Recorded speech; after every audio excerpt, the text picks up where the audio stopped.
Assalamu alaikum, myself Muhammad Yusuf. Today I am here to discuss about third lecture of biology 10th class, which is gases exchange in human. Last topic में हमने gases exchange in human discuss किया था कि gases exchange human जो है वो respiratory system पर मुश्तमिल होता है।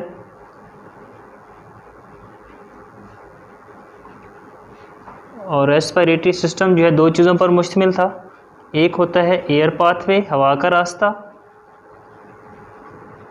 और दूसरा था लंग्स। एयर पाथवे जो है हम प्रीवियस लेक्चर के अंदर डिस्कस कर चुके हैं। नेक्स्ट है लंग्स। फेफड़े क्या हैं? इंसान के जिस्म में पेयर ऑफ लंग्स जो है चेस्ट कैविटी में मौजूद है। पेयर ऑफ लंग्स जो है मौजूद हैं चेस्ट कैविटी के अंदर, सीने की खला के अंदर जो है फेफड़ों का एक जोड़ा मौजूद है। और एक तरफ के तमाम एल्वियोलाई जो हैं वो थैलियाँ थी, सैक एपिथेलियम सेल की बनी हुई थैलियाँ थी जो कि गैसेस सरफेस प्रोवाइड करती थी गैसेस एक्सचेंज के लिए। तो वो थैलियाँ जो सरफेस प्रोवाइड करती हैं गैसेस एक्सचेंज के लिए उसको हम एल्वियोलाई का नाम देते हैं। तो एल्वियोलाई जो हैं एक तरफ के तमाम एल्वियोलाई मीन एक फेफड़े के अंदर जो एल्वियोलाई हैं वो तमाम एल्वियोलाई मिलकर एक फेफड़ा बनाती हैं और दूसरी तरफ के तमाम एल्वियोलाई मिलकर दूसरा फेफड़ा बनाती हैं। तो ये जो लंग्स था, पेयर ऑफ लंग्स जो है मौजूद है। अगर चेस्ट कैविटी की बात की जाए, चेस्ट वाल के अंदर सीने की जो दीवार है उसके अंदर 12 पेयर होते हैं रिब्स के। सीने की दीवार में जो है 12 जोड़े हैं पसलियों के, और 12 जोड़ों के अलावा पसलियों के दरमियान जो इंटरकास्टल मसल्स होते हैं, मतलब दो पसलियों, फर्ज करें ये जो है दो पसलियाँ हैं, इन पसलियों के दरमियान जो मसल्स हैं ये इंटरकास्टल मसल्स कहलाती हैं। तो सीने की दीवार जो है वो पसलियों के 12 जोड़े और उनके साथ लगे जो है इंटरकास्टल मसल्स पर मुश्तमिल है। इसके अलावा फेफड़ों के नीचे, क्योंकि जो फेफड़े हैं इसको कवर्ड किया होता है पसलियों ने, और ये फेफड़ों के नीचे जो हैं मस्कुलर साख्त होती है, थिक मस्कुलर स्ट्रक्चर जो है मौजूद है जिसको हम डायाफ्राम का नाम देते हैं। तो फेफड़ों की दीवार जो है वो पसलियों के 12 जोड़े, उनके साथ लगे इंटरकास्टल मसल्स और थिक मस्कुलर साख्त जो है स्ट्रक्चर जो है थिक मस्कुलर स्ट्रक्चर वो मौजूद होती है जिसको हमने नाम दिया डायाफ्राम का। तो ये है फेफड़े की दीवार, इन चीज़ों पर मुश्तमिल है। इंसान में फेफड़ों का जो है एक जोड़ा मौजूद है, दो फेफड़े हैं, एक बायां फेफड़ा और दूसरा दायां फेफड़ा, लेफ्ट लंग्स और राइट लंग्स। बायां फेफड़ा जो है, लेफ्ट लंग जो है उसके 2 लोब्स हैं, और जो राइट लंग है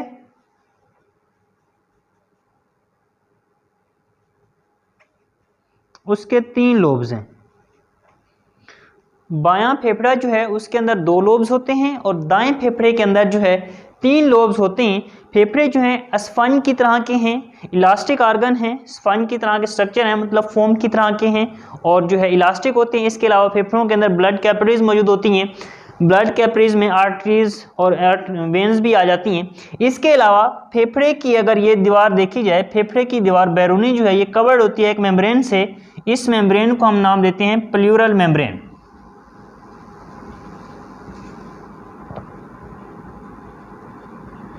फर्ज करें इसको अगर डाइसेक्ट करके देखा जाए, ये फेफड़े का फर्ज करें एक टिश्यू है, ये इस तरह से 2 मेम्ब्रेन्स होती हैं, एक्सटर्नल और इंटरनल प्लूरल मेम्ब्रेन का नाम देते हैं इसको। तो फेफड़े जो हैं एक मेम्ब्रेन में कवर्ड होते हैं, उसको नाम देते हैं प्लूरल मेम्ब्रेन का। अंदरूनी और बैरूनी जो प्लूरल मेम्ब्रेन है इनके दरमियान जो है एक फ्लूइड होता है। इस फ्लूइड का काम ये है कि फेफड़ों को जो है जब कंट्रैक्ट और रिलैक्स होते हैं उस दौरान जो है लुब्रिकेशन मुहैया करना, मतलब फ्रिक्शन से जो है, रगड़ से जो है बचाना उसको। तो ये फ्लूइड जो है फ्रिक्शन प्रोवाइड करता है जब फेफड़े कंट्रैक्ट होते हैं या रिलैक्स होते हैं। तो ये थोड़ा सा इंट्रोडक्शन था लंग्स के बारे में, फेफड़ों के बारे में जो है थोड़ा सा इंट्रोडक्शन था कि पेयर ऑफ किडनी जो है मौजूद है। चेस्ट कैविटी जो है वो पसलियों के 12 जोड़ों पर मुश्तमिल होती है और उनके साथ लगे इंटरकास्टल मसल्स पर। इसके अलावा थिक मस्कुलर स्ट्रक्चर जो है वो मौजूद है जिसको डायाफ्राम का नाम दिया है हमने। इसके अलावा लेफ्ट लंग्स जो है उसके 2 लोब्स हैं और राइट लंग जो है उसके 3 लोब्स हैं। फेफड़े जो हैं इलास्टिक आर्गन हैं, स्पंज की तरह के स्ट्रक्चर हैं, ब्लड कैपिलरीज मौजूद होती हैं। और इसके अलावा हमने डिस्कस किया कि फेफड़े जो हैं एक मेम्ब्रेन के अंदर कवर्ड होते हैं जिसको हमने प्लूरल मेम्ब्रेन का नाम दिया है। और उसके प्लूरल मेम्ब्रेन जो है ये डबल मेम्ब्रेन होती है, एक अंदरूनी और बैरूनी, इंटरनल और एक्सटर्नल पेल्वियर मेम्ब्रेन कहलाती है। और इसका काम ये है, इसके अंदर जो है फ्लूइड होता है, उस फ्लूइड का काम ये है कि जब फेफड़े कंट्रैक्ट या रिलैक्स होते हैं तो फ्रिक्शन प्रोवाइड करता है, लुब्रिकेशन प्रोवाइड करता है, यानी फ्रिक्शन से जो है बचाता है, रगड़ से बचाता है। नेक्स्ट है हमारे पास मैकेनिज्म ऑफ ब्रीदिंग।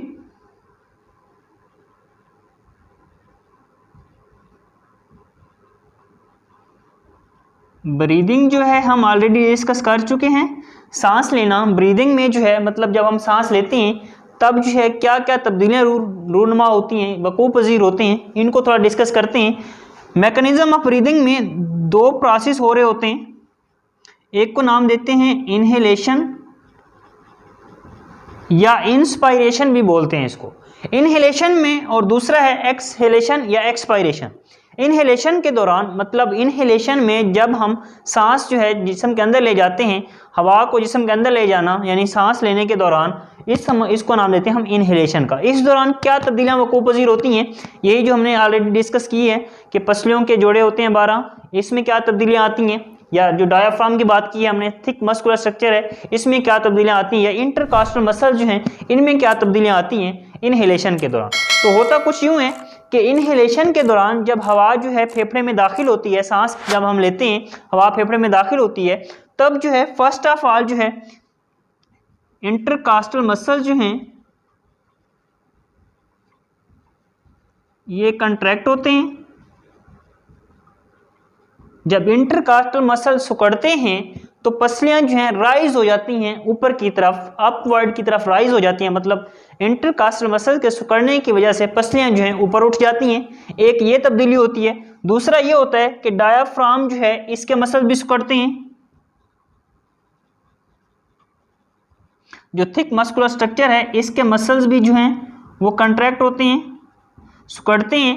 डायाफ्राम के मसल भी सिकुड़ेंगे तो ये जो डोम शेप स्ट्रक्चर है, गुंबदनुमा डायाफ्राम है, ये जो है सिकुड़ कर लोअर्ड हो जाता है, नीचे की तरफ हो जाता है। तो जब ये पसलियां जो हैं उसके मसल इंटरकास्टल मसल सिकुड़े थे तो पसलियां ऊपर की तरफ उठी थी, और मसल ये जो थिक मस्कुलर स्ट्रक्चर है ये नीचे की तरफ हो जाती है कंट्रैक्ट होकर। तो फेफड़ों के ऊपर जो प्रेशर है वो रिड्यूस हो जाता है। फेफड़ों के ऊपर जब प्रेशर रिड्यूस होता है, कम होता है, तो फेफड़े जो हैं फेफड़ों को फैलने के लिए जगह मिल जाती है, जिसकी वजह से फेफड़ों के अंदर जो है हवा का प्रेशर वो भी कम हो जाता है। जब फेफड़ों के अंदर हवा का प्रेशर कम हो जाता है, क्योंकि पसलियां भी ऊपर उठ गई हैं और गुंबदनुमा डायाफ्राम भी नीचे हो गए हैं, तो इसकी वजह से फेफड़ों के ऊपर जो प्रेशर था वो कम हो जाता है, जिसके अंदर फेफड़ों के अंदर हवा का प्रेशर कम हो जाता है और बाहर की हवा जो है वो रश करती है, मूव करती है इनसाइड द लंग्स, फेफड़ों की में अंदर की तरफ, और बैलेंस कर देती है हवा का जो है इक्वेशन, मतलब बाहर आउटसाइड द लंग्स और इनसाइड द लंग्स जो है हवा का जो प्रेशर है वो इक्वल हो जाता है। नेक्स्ट है एक्सहेलेशन। एक्सहेलेशन में यह है कि इम्प्योर एयर को बॉडी से जो है रिमूव कर देना, या ना खालिश जो हवा है उसको जिस्म से बाहर खारिज करना, इसको हम नाम देते हैं एक्सहेलेशन का। इस दौरान क्या तब्दीलियां होती हैं, ये जो तब्दीलियां इनहेलेशन के दौरान हुई थी यही तब्दीलियां उलट इसमें होती हैं। इंटरकास्टल मसल जो हैं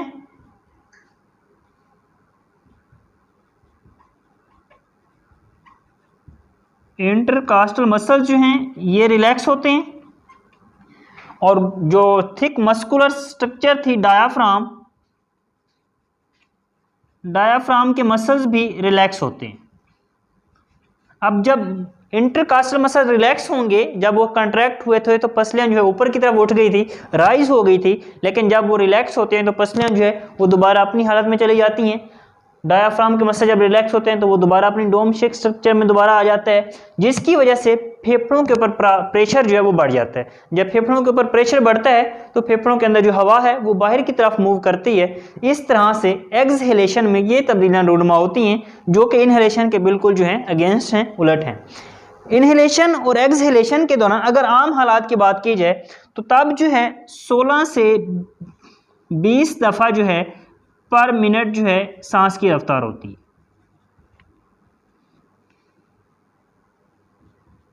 16 to 20 टाइम जो है पर मिनट सांस की रफ्तार जो है ब्रीदिंग जो है चल रही होती है। लेकिन ब्रीदिंग जो है वो किस तरह से कंट्रोल की जाती है? ब्रीदिंग का अमल जो है हमारे दिमाग के अंदर एक रेस्पिरेटरी सिस्टम है वो कंट्रोल करता है। ब्रीदिंग के अमल को रेस्पिरेटरी सिस्टम जो है ब्रेन में वो कंट्रोल करता है, और ये रेस्पिरेटरी सिस्टम जो है सेंसिटिव होता है कार्बन डाइऑक्साइड की कंसंट्रेशन के खून के अंदर। मतलब खून के अंदर कार्बन डाइऑक्साइड की जो कंसंट्रेशन है ये रेस्पिरेटरी सिस्टम जो है उसके लिए सेंसिटिव होता है, मतलब उसको जो है महसूस करता है।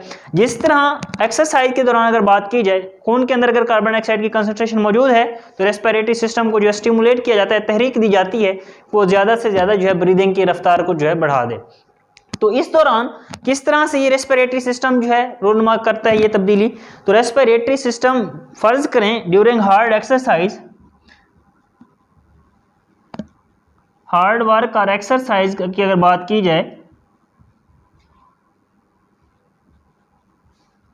तब जो है कार्बन, क्योंकि मेटाबॉलिज्म चल रहा होता है जब ये काम हो रहा होता है एक्सरसाइज या हार्ड वर्क के दौरान, तो मेटाबॉलिज्म चलता है जिसकी वजह से सेल जो है ज़्यादा से ज़्यादा कार्बन डाइऑक्साइड पैदा करता है। सेलुलर रेस्पिरेशन में कार्बन डाइऑक्साइड जो ज़्यादा से ज़्यादा पैदा होती है वो खून में शामिल कर दी जाती है, और जब वो कार्बन डाइऑक्साइड ब्लड में शामिल की जाती है तो रेस्पिरेटरी सिस्टम सेंसिटिव करता है, उसको स्टिमुलेट किया जाता है, महसूस करता है उसको, क्योंकि वो कार्बन डाइऑक्साइड की कंसंट्रेशन के लिए सेंसिटिव होता है, तो वो महसूस करता है कार्बन डाइऑक्साइड की कंसंट्रेशन को जो कि ब्लड के अंदर भेजी जाती है, और वो तहरीक देता है पसलियों के मसल्स को, वो इंटरकास्टल मसल्स और डायाफ्राम के मसल्स को, कि वो ज़्यादा से ज़्यादा जो है अपनी रफ्तार बढ़ाएं ताकि ज़्यादा से ज़्यादा जो है कार्बन डाइऑक्साइड को जिस्म से खारिज किया जाए, यानी सांस की रफ्तार बढ़ाई जाए ताकि कार्बन डाइऑक्साइड को जो है जिस्म से खारिज किया जाए। इस दौरान जो है जो आम कंडीशन में, आम सर्कमस्टांसेस में, आम कंडीशंस में, आम हालात में 16 to 20 टाइम थी सांस की रफ्तार पर मिनट, एक्सरसाइज के दौरान जो है वो 30 to 40 टाइम पर मिनट हो जाती है।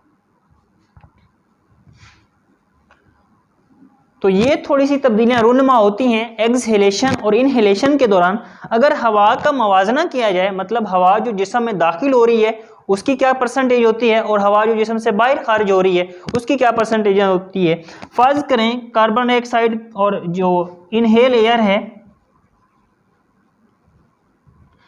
और एक्सहेल एयर,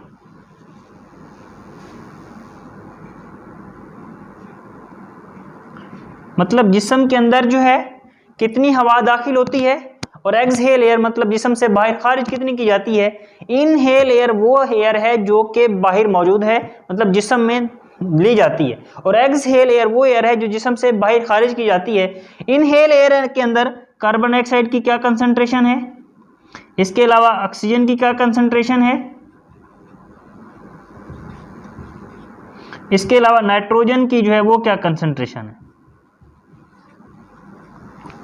कार्बन डाइऑक्साइड की कंसंट्रेशन इनहेल एयर के अंदर, मतलब वो हवा जो जिस्म में ली जाती है उसमें बाहर से आने वाली हवा में 0.04% जो है कार्बन डाइऑक्साइड होती है, और जो एक्सहेल की जाती है बाहर निकाल जाती है उसके अंदर जो कार्बन डाइऑक्साइड की कंसंट्रेशन है वो 4% होती है। मतलब कार्बन डाइऑक्साइड की कंसंट्रेशन बाहर जो है वो कम है और जिस्म में जो है वो कार्बन डाइऑक्साइड की कंसंट्रेशन ज़्यादा होती है, इसलिए वो एक्सहेल की जाती है। ऑक्सीजन की अगर बात की जाए, ऑक्सीजन जो है इनहेल जो की जाती है हवा से जो ली जाती है वो 21% है, मतलब जो जिस्म में ली जाती है जो कि माहौल में मौजूद होती है, और जो बाहर खारिज की जाती है वो है 16%। 21% जो है ऑक्सीजन जो है वो ली जाती है जिस्म के अंदर इनहेल की जाती है, और 16% जो है वो वापस रिमूव की जाती है। नाइट्रोजन की बात की जाए तो ये 79% जो इनहेल की जाती है और 79% जो है ये एक्सहेल की जाती है। इसके अलावा वाटर वेपर्स होते हैं, डस्ट पार्टिकल भी होते हैं, उनकी जो है कंसंट्रेशन सैचुरेशन वेरिएबल कंसंट्रेशन होती है। तो ये इनहेलेशन और एक्सहेलेशन एयर जो है उसके दरमियान थोड़ा सा कंपैरिजन था कि इनहेल एयर के दौरान कार्बन डाइऑक्साइड की क्या कंसंट्रेशन होती है, ऑक्सीजन की क्या कंसंट्रेशन होती है, और नाइट्रोजन की जो है क्या कंसंट्रेशन होती है। तो ये थोड़ा सा इंट्रोडक्शन था लंग्स और मैकेनिज्म ऑफ ब्रीदिंग के बारे में। Thank you for watching.